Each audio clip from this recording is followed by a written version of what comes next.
Marvel Snap is a $4,000 game? Find out exactly how I came up with this price as I hereby summon all my imps to join me on my adventures through Marvel Snap. Hey everybody, it's Annabelle. So a lot of you might be asking how I came up with $4,000, where I came up with $4,000, why I came up with $4,000, when Marvel Snap is a free-to-play game. And the basic way and reason that I came up with this was the simple fact that one of the ways that people have talked about getting people into this game has been to allow people to buy cards straight out for pure money. So, if you were to look at every single card and the way they're purchased in the game, for a Series 3 card, you're looking at $12.50 for a Series 3 card. If you were to say 1,000 collector's tokens was 1,000 gold, and you could buy cards at any time that you wanted to with no other restrictions. So none of this timer restriction, and 1,000 gold equaled 1,000 collector's tokens. And that's with buying the big 8,000 gold purchase to begin with. So at that particular point, a Series 3 becomes $12.50. A Series 4 becomes $37.50. And a Series 5 becomes $75. So all your big bads are $75. So if you were to take all the cards from Series 3, Series 4, and Series 5 and add them up all together, it would be a $4,000 purchase. And the problem with that is trying to convince somebody to throw $4,000 at a game is pretty hard to swallow. And let me say this at this point. There are other games out there where you could easily spend $4,000 out there, other collectible card games. Magic the Gathering, there are cards that individually are worth over $1,000. And if you play Diablo Immortal, you can spend over $1,000 in that game. If you go into Hearthstone and you've played at Hearthstone for a while, you've probably spent over $4,000 on it. I know I've spent over $4,000 on Hearthstone. So is it the most expensive thing out there?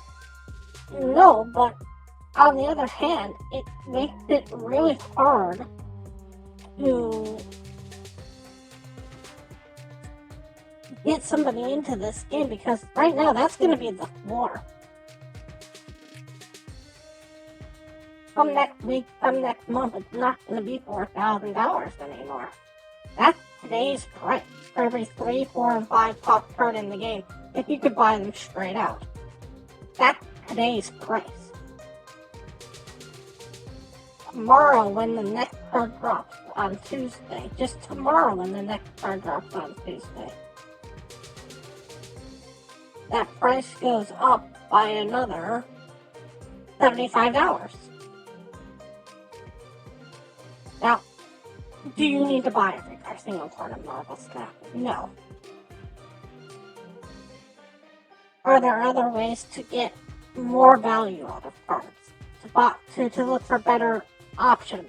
Yes, there are bundles, there are caches, there are reward tracks, there's free credits, there's free gold depending on what you do.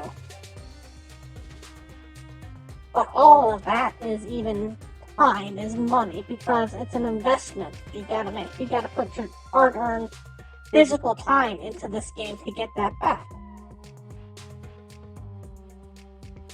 And part of what Second Dinner needs to look at is how to make it so that a new player can come in and be happy with what they get and not anger the older players. And there's different ways that they could do this. They could do stuff like starter decks. They could do stuff like borrowing decks. But it still isn't going to be something that they want to do, because every time Marvel Snap makes it easier to buy a card, buy a series of cards, they know that they're losing money. But on the other hand, if you don't get people to keep coming into this game, to keep being excited about getting into this game, the game's gonna die no matter what. And when you see some of the top players out there playing stuff like Jeff the Baby Land Shark and Null, and they're having fun, and they're playing these decks that's got Series 5, Series 6 cards in them, and you're like, hey, I want to play Marvel Snap. I see this streamer play it, and I want to play that deck. I see that streamer play it, and I want to play that deck. And you start playing the game, and you kind of get addicted, because the early game is very addictive. You get a lot of rewards in the early game. And then you kind of hit this point, and you're like, well, how do I get Jeff the Baby Land Shark? And it's like, well, first of all, you have to get to the point of getting to B Series 3, which is going to take you roughly about 2-3 weeks. And then even once you get to Series 3, you've got to wait for Jeff the Baby Land Shark to be in your shop, and then you basically got to throw about $65 at him. And somebody sits there and goes, whoa, whoa, whoa, whoa, whoa.